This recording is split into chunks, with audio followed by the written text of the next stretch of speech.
So, Peter, have you got anything in the light of what I've just said you want to say to me? Okay, when you reflect on your life, do you think you were always following God's journey and plan, even though you didn't recognize it?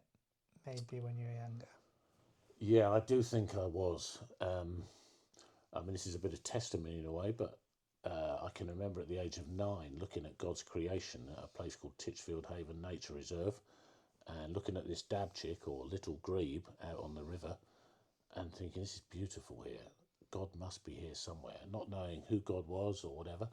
I went to a Catholic school and I was brought up with the teachings of the church, but I didn't understand it or agree with it or even follow it in any way.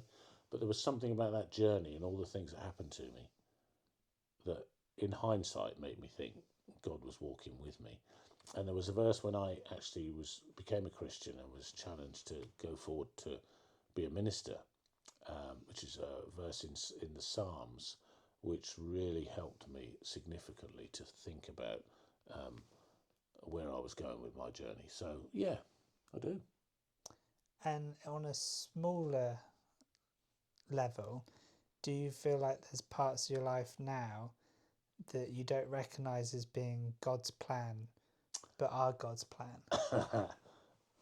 You don't have to give an example, but it's just, Yeah, I think there are. I probably don't recognise half of what God is up to, if that's what you mean. yeah, yeah, I'm probably better at recognising when God is up to something yeah. than I was, but I'm sure there are still times, even now, and especially when it feels like nothing's going right or whatever.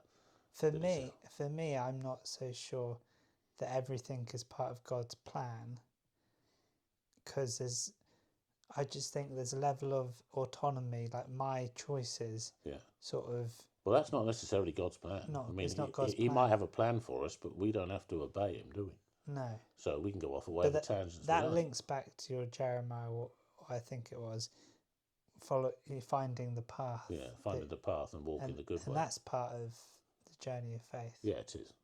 It is, definitely. Yeah, that's He's good at interesting. this. He just comes up with all sorts of little nuances at times. But we'll stop it there before we go on too long.